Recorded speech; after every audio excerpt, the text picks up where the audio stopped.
Welcome back to my channel Manju's blog. বন্ধুরা, সবাই কেমন আছো? আশা করি সবাই খুব ভালো আছো। আর তোমাদের ভালোবাসাতে আমিও অনেক ভালো আছি। তো দেখলে তো খাটের তলায় আমার কতগুলো কাঁঠাল। আজকে তোমাদের কাঁঠালের গল্প বলবো। কাঁঠালের গল্প বলতে সত্যি, কিন্তু তোমরা একটু শোনো মন দিয়ে। এখানে দেখছো আমার দিদিকে ডেকেছিলাম আমি সকালে ফোন করে, যে দিদি এরকম কাঁঠাল ভাঙতে হবে, আমি তো পারি না, তুই আয়, তুই আমাকে কাঁঠাল ভেঙে দিয়ে যাবি আর কাঁঠাল নিয়ে যাবি। তা দিদি কোনো সময় না করে না, যখনই ডাকা হয় তখনই ও আমাদের কাছে ছুটে চলে আসে, আসতে ভালোবাসে। তো যাই হোক, তাও কাঁঠালটা ভাঙছে, তার ফাঁকে তোমাদের একটা গল্প করি শুরু। এই যে দেখলে কাঁঠাল, আমার শ্বশুরবাড়ি থেকে এই কাঁঠাল আমার শ্বশুরমশাই কাঁঠালগুলো দিয়ে গেছে। তা আমার শাশুড়ি মা তার আগের দিন ফোন করেছে, ফোন করে বলছে, জানো মঞ্জু, তোমার শ্বশুর কী করেছে? তার নাম কী করেছে? বলছে, আমি সকালবেলা ঘুমাচ্ছি, আর আমি ঘুমাচ্ছি, আমাকে ডেকেছে, তা আমি ডাকতে উঠিনি। সকালবেলা আমার উঠতে ইচ্ছা করছিল না দেখে আমি উঠিনি। আমার শাশুড়ি মা বলছেন, আর তোমার শ্বশুর করেছে কি, গাছে কে একজন বলেছে, একটা মানে আমাদের ওখানে ইয়ে হয়, যে কী বলে, জিন্সের কাজ হয়, তা সেই কোম্পানির একজন ওয়ার্কার, মানে লেবার আর কি, সে এসে বলেছে যে এরকম তোমাদের কাঁঠাল পেকে গেছে, তোমাদের কাঁঠাল গন্ধ বেরোচ্ছে। তা আমার শ্বশুরমশাই কী করেছে, কোনো কথা না বলে, কোনো কথা না শুনে কারোর, তাদের বলেছে কি, তোরা কাঁঠালগুলো পেরে দে। এইবারে মানে যতগুলো কাঁঠাল ছিল গাছে, এবারে নাকি আমাদের অন্যান্য বছরের থেকে এবছরের কাঁঠালটা আমাদের বেশ ভালোই হয়েছে, মোটামুটি মোটামুটি বেশ ভালোই কাঁঠাল হয়েছে। আমার শাশুড়িমা যা বললেন তাতে প্রায় হ্যাঁ 30-40 পিস তো হবেই। কেন বলছি 30-40 পিস, পরে বলছি ঘটনাটা। আমি দেখিনি, জাস্ট শুনেছি, শোনাতেই তোমাদের গল্পটা করছি। বলছে যে কাঁঠালগুলো যখন পেরে রেখেছে, তখন নাকি মানে ওরা যত কাঁঠাল ছিল সব কাঁঠাল পেরে দিয়েছে। দেওয়ার পরে আমার শ্বশুরমশাইকে মিস্ত্রি, মানে ওখানে প্রায় বললো, আমার শ্বশুরমশাই যা বললেন তাতে বোঝা গেল যে প্রায় 8-10 জন এসছিল ওই কাঁঠাল পাড়া আর কাঁঠাল দেখার জন্য। বলছে আমার শ্বশুরমশাই যখন আমার বাড়িতে এসেছিলেন তখন বলছেন যে এক একজনে 2টো করে কাঁঠাল নিয়ে গেছে। ভাবতে পারছো বন্ধুরা, এক একজন 2টো করে কাঁঠাল নিয়ে গেছে। এমনকি বড় সাইজের যে কাঁঠালগুলো, সেই কাঁঠালগুলোই তারা নিয়েছে। আমার শ্বশুরমশাইয়ের কথাতে উনি বললেন যে প্রায় 18টা কাঁঠাল ওরা নিয়ে গেছে। ভাবতে পারো, 18টা কাঁঠাল যদি নিয়ে চলে যায়, তাহলে গাছে কত কাঁঠাল হয়েছিল।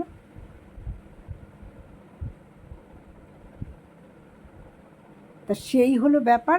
এইবারের গল্প শোনো। আমার শাশুড়ি মা বললেন যে কাঁঠালগুলো যখন পেরেছে, তখন মঞ্জু হাত দিয়ে দেখলাম কাঁঠালগুলো বেশ শক্ত, এবং আমাকে ফোন করে বললো যে এই কাঁঠাল মনে হচ্ছে খাওয়া যাবে না, জানো তো, কেননা কাঁঠালগুলো খুব শক্ত, আর কাঁঠালগুলোকে কীভাবে পাকাবো।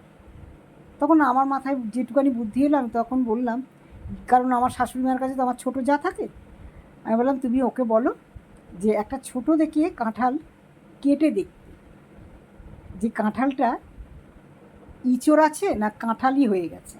এই দেখো, এখানে আর একটা কাঁঠাল ভাঙা হচ্ছে, একটা কাঁঠালের পর্ব শেষ হয়ে গেছে, এক গামলা হয়েছে। আমি আমার দিদিকে বললাম যে আর একটা কাঁঠালও ভেঙে ফেল। তা আমার শাশুড়ি মাকে বললাম যে ওকে জিজ্ঞাসা করো যে কাঁঠালগুলো ইঁচড় আছে না কাঁঠালই আছে। তা আমার যা অনেক কিছু জানে ও, কারণ সুন্দরবনের মেয়ে তো, ওর একটু নলেজ আছে এইসব ব্যাপারে।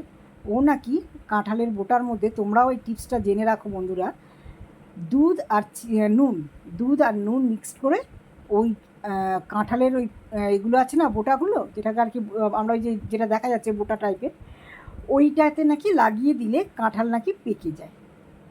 সবাই কিন্তু জেনে রাখো ব্যাপারটা।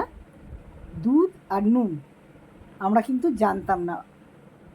তা যাই হোক, এখানে দেখো আর একটা কাঁঠাল ভাঙা হচ্ছে, কারণ আমার শ্বশুরমশাই 4খানা কাঁঠাল দিয়ে গেছে। তোমরা প্রথমেই দেখতে পেলে 4খানা কাঁঠাল। তা সেই 4খানা কাঁঠাল কার কার, আমার 2 বোনের বাড়িতে 2টো দিতে বলেছিল আমার শাশুড়ি মা, আর একটা আমার ভাইয়ের বাড়িতে মানে আমার মায়ের বাড়িতে, আর একটা আমাদের এই বাড়িতে। আর এই বাড়ির কাঁঠালটা একটু বড় সাইজের দিয়েছিল, কারণ এই ওরা সবাই জানে যে আমি এই বাড়িতে কাউকে না দিয়ে কিছু খাবো না, বিশেষ করে গাছের জিনিস। তা আমার শাশুড়ি মা ওই জন্য বড়ো দেখে পাঠিয়েছিলেন যে তুমি সবাইকে দিয়ে তারপর তোমরা খেও। তা আমার দিদি এখন দেখো সব কাঁঠালগুলোকে সুন্দর করে পিস পিস করে রেখে দিচ্ছে, মানে কোয়াগুলোকে বার করে রাখছে। তো কাঁঠালের গল্প হলো এই, যে কাঁঠাল খাওয়ার কথা ছিল না, কিন্তু আমার জায়ের জন্য এই কাঁঠালগুলো আজকে আমরা খেতে পাচ্ছি, কারণ কাঁঠালগুলো পুরো নাকি কাঁচা ছিল। তো এই হলো ব্যাপার। এবার 4খানা কাঁঠাল আমি কি করলাম তোমরা একটু শোনো।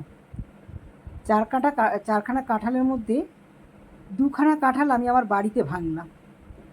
আর ছোটো বোন এসেছিলো, ছোটো বোন একটা কাঁঠাল নিয়ে গেছে।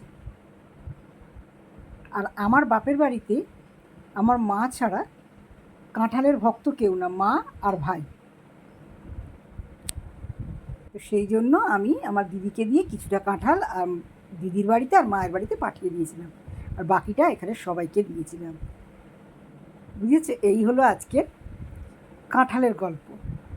তা এত মজা লেগেছিল শুনে, আমার মজা তো বলছি এখন, কিন্তু তখন কিন্তু আমার খুব রাগ হয়েছিল, জানো তো। তো এই তো গেল একটা পার্ট, মানে সবাইকে দেয়া ভাগ করা হচ্ছে, সবাইকে দেয়া হবে বলে।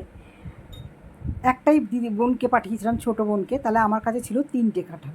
তা 2টো কাঁঠাল ভাঙা তো তোমরা দেখলে, যে আমার মাসির মেয়ে মানে আমার দিদি ভেঙে এখানে সবাইকে কাঁঠালগুলো ভাগ করে দিল। আর একটা কাঁঠালও তো এখনও রয়েছে, সেটা দেখো। এই দেখো, এটা হচ্ছে আর একটা কাঁঠাল, এটা হচ্ছে পরের দিন সকালে, এটা পরের দিন সকালে। কারণ এই কাঁঠালটা ভেবেছিলাম মেজো বোনের বাড়ি দেবো। তা মেজো বোনের বাড়িতে ফোন করাতে ওরা বললো যে মেজো বোনেরা আমার বোন আর বোনের বরের দুজনেরই সুগার। তা ওরা সুগারের জন্য ওরা এইসব কাঁঠাল ফাটাল খায় না। যদিও আমার বোনের বরটাই একটু খেতে ভালোবাসতো, কিন্তু বেচারা ও এখন খেতে পারে না, ওর প্রচুর পরিমাণে সুগার বেড়ে গেছে, আর ওর তো ছেলে খায় না কাঁঠাল। তা আমাকে বললো দিদি আমি কাঁঠাল খাবো না। তা আমি কী করলাম, পরের দিন রেখে পরের দিন সকালে আমাদের পাশের বাড়ির দিদিভাইকে ডেকে আমি বললাম কি কাঁঠালটা একটু ভেঙে দেবে। তা মিথ্যে কথা বলবো না, এই বাড়িতে না যাকেই যাই বলি না কেন কখনো মুখের ওপর না বলে না গো, আমাকে জানে আমি পারি না, করে দেয়। তা বলাতে আমাকে দেখো ওই কাঁঠালটা নিয়ে আবার সকালবেলায় বসেছে। কারণ আমাদের ঘরের লোকটা কাঁঠাল খায়, খুবই ভালোবাসে, কিন্তু এমনই কাজের সময় পায় না কাঁঠাল খেতে। তাও আমি ওর জন্য ফ্রিজে রেখে দিয়েছি যে তুমি এসে রাত্রেবেলা বসে বসে খেও। কালকে রাত্রে খেয়েছি একটু, আর বাকিটা রয়েছে। তাই এখানে কাঁঠালগুলো দেখো এই দিদিভাইকে দিয়ে ভাঙিয়ে নিচ্ছি। তো কাঁঠালগুলো ভাঙা হয়ে গেছে দেখো সব। এখানে এই কাঁঠালটাতেও অনেকগুলো কোয়া ছিল, বেশ বড়। এবার আমি কি করবো, বললাম না এই রাখা তো যাবে না। তো দেখো কাঁঠালগুলো ভাঙা হয়ে গেছে। আমি বলেছি সবাইকে জিজ্ঞাসা করলাম বাড়িতে যে তোমরা কি নেবে। কালকেও দিয়েছি, মানে আজকেও দিয়েছি, পরপর 2 দিন পরপর দেওয়া হয়ে গেছে। তা সবাই দেখলাম যে না খুব ভালোবাসে এখানের লোকেরা কাঁঠাল। তা আমি কিন্তু সত্যি বলছি কাঁঠাল খেতে খুব একটা ভালোবাসি না। আমি এই এত বড় কাঁঠালের মধ্যে 2 থেকে 3 কোয়া খেয়েছি, কারণ আমার কাঁঠাল ফাটাল একটা খুব একটা পছন্দের খাবার নয়। আমার বর একটু ভালোবাসে, তা ওর জন্য আমি একদম ফ্রিজে মজুত করে রেখে দিয়েছি, যাতে যখনই চায় তখনই পাবে। বাকিটা সবাইকে ভাগ বাটোয়ারা করে আবার পরের দিনকেও সবাইকে বাড়ি শুদ্ধ সবাইকে দিয়ে দিয়েছি। কী হবে বলো ফালতু রেখে দিয়ে। তা এই হলো কাঁঠালের গল্প।